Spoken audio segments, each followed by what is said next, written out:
और अमित शाह से कह रही हूँ कि जिस कानून पर बनाए हुए, जिस नियम को बनाए हुए उनका एहसान मानो, उनका शुक्रिया अदा करो बाबा साहब की कि उस कुर्सी पर तुम विराजमान बैठे। नरेंद्र मोदी के बाप का ये घाट नहीं है।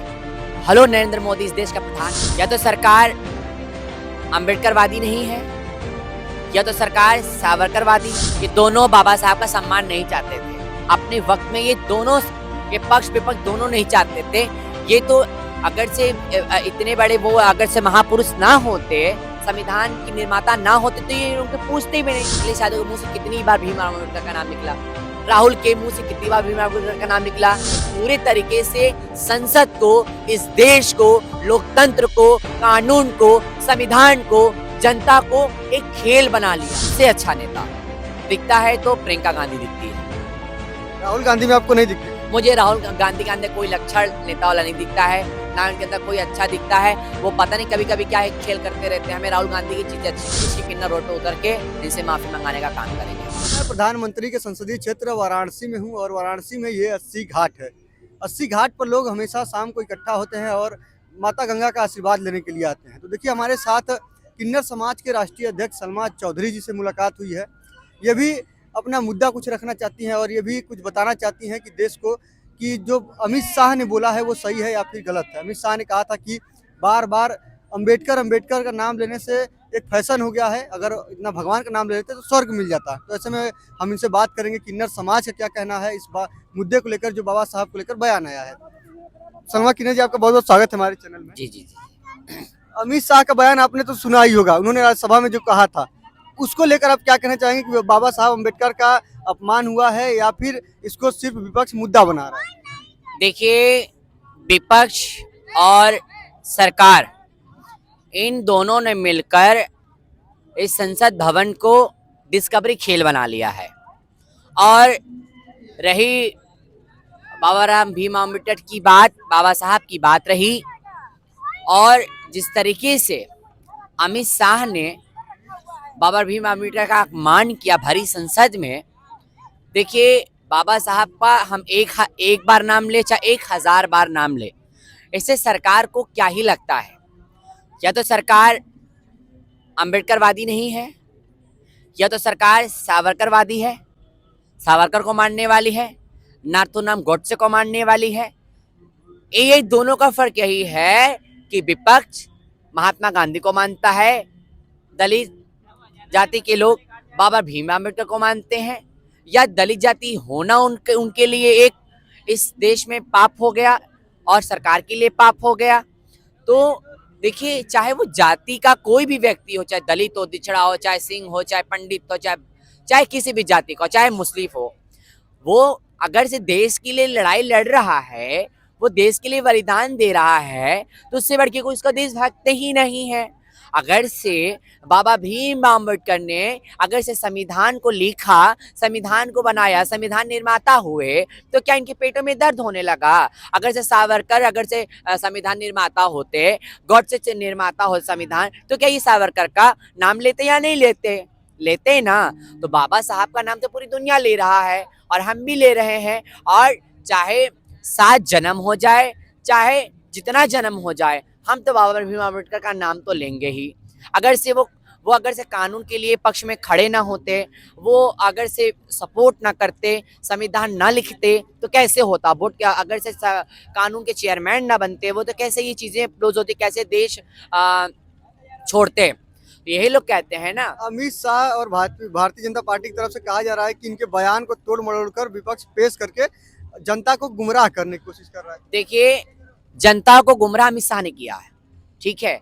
जनता को जो गुमराह किया अमित शाह ने, तो अमित शाह को इस बात पर वर्ड पर ध्यान देना चाहिए कि हम कहाँ पर खड़े होकर हम बयान दें जो पूरी दुनिया सुनेगी, पूरा देश सुनेगा, पक्ष विपक्ष सुनेगा।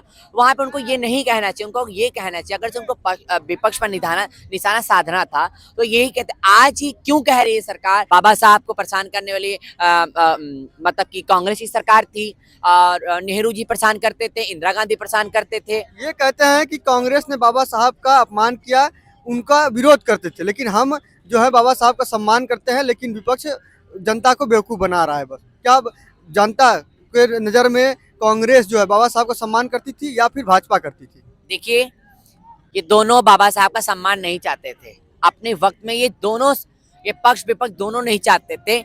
ये तो अगर से इतने बड़े वो अगर से महापुरुष ना होते, संविधान की निर्माता ना होते, तो ये उनके पूछते भी नहीं, उनकी फोटो तक भी नहीं लगाता। भी यहाँ तक ये सवाल आ गया नई बात सुनने में कि संसद भवन के अंदर फोटो लगाने के लिए विरोध होता था। तो आज बीजेपी क्यों बता रही है? बीजेपी कल जनता को क्यों नहीं बता रही थी? बीजेपी कल मतलब कि पूरे विपक्ष के लोगों को क्यों नहीं बताती थी? आज ये बोलने पर क्यों भारतीय जनता पार्टी टोन कस रही है कि आप लोग परेशान करते थे? हम दोनों को दोषी मानते हैं, ये दोनों दोषी हैं, ये दोनों ने अपमान किया। कल आपने अपमान किया, आज इसने अपमान किया। दलित जातियों का हानि हुआ है, दलित जातियों का मतलब कि उल्लंघन किया गया है, संविधान का उल्लंघन किया है और एक की लोकतंत्र की हत्या है। इस तरीके से बोलना। और अमित शाह से कह रही हूं कि जिस कानून पर बनाए हुए, जिस नियम को बनाए हुए, उनका एहसान मानो, उनका शुक्रिया अदा करो बाबा साहब की कि उस कुर्सी पर तुम विराजमान बैठे हो, उस खड़ी संसद में तुम वो संसद के अंदर बैठे हो।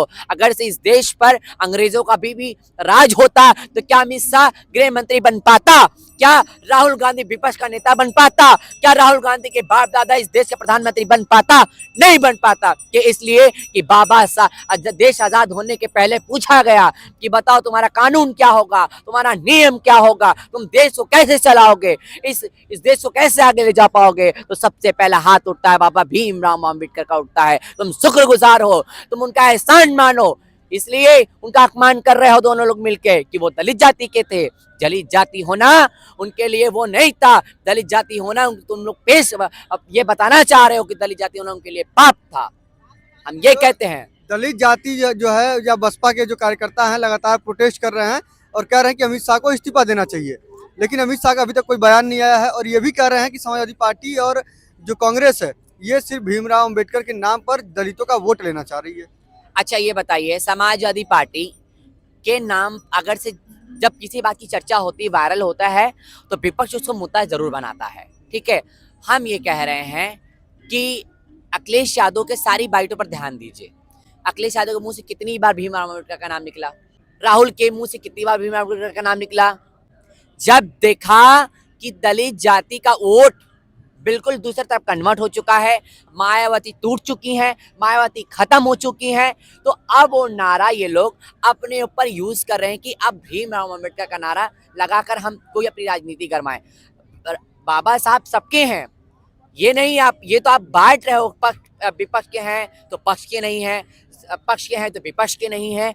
ये सब वट कर ध्यान देना चाहिए।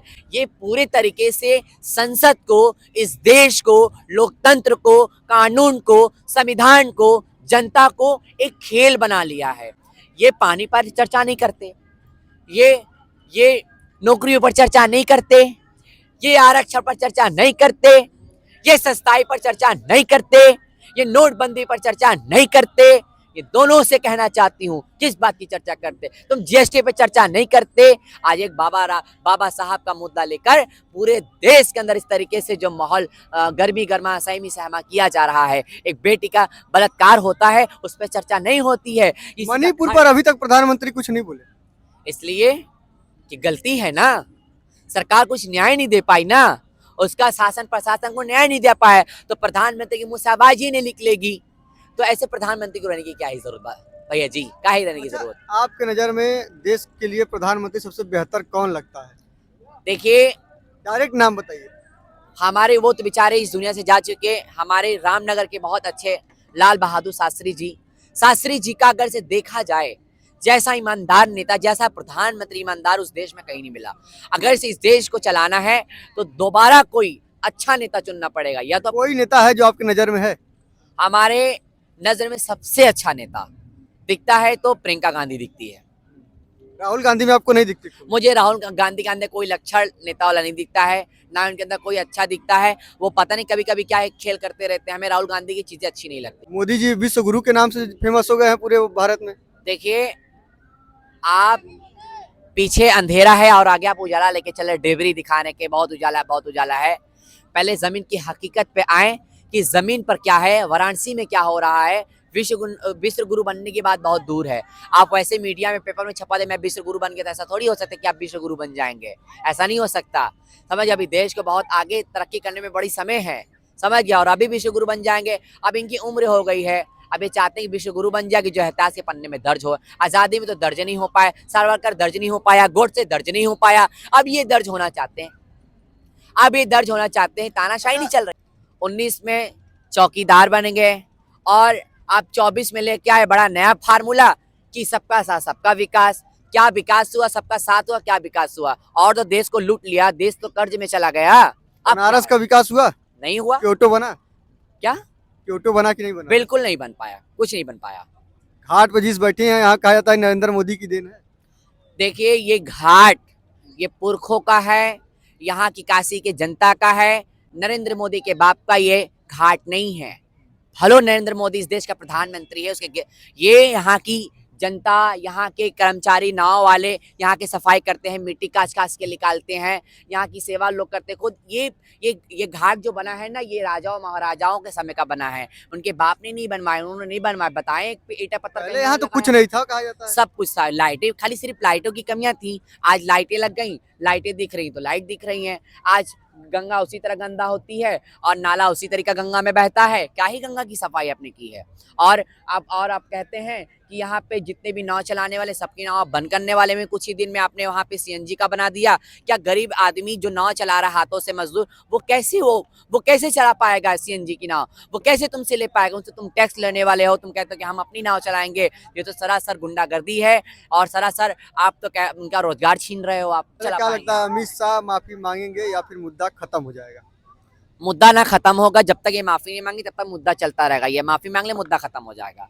ये पूरी बीजेपी के लोगों को माफी मांगनी पड़ेगी और नहीं माफी मांगेंगे तो फिर हम लोग भी रोड पर उतरेंगे। हम किन्नर समुदाय रोड पे उतरेंगे, किन्नर समाज भी विरोध करने के लिए आएगा फिर उसके बाद? बिल्कुल आएगा। अभी तो इंतजार देख रहे हैं कि कब ये माफी मांगते हैं। मांग ले तो अच्छी बात है, नहीं मांगेंगे तो पूरे देश के किन्नर रोड पे उतर के इनसे माफी मंगाने का काम करेंगे हम लोग। देखिए कि किन्नर समाज के राष्ट्रीय अध्यक्ष को सुन रहे थे आप लोग। इनका कहना है कि अमित शाह ने जो कहा है वो गलत है। अमित शाह को माफ़ी तो मांगनी पड़ेगी। अगर नहीं मानते हैं तो किन्नर समाज भी रोड पर उतर कर प्रदर्शन करेगा और बाबा साहब के लिए आवाज़ उठाएगा।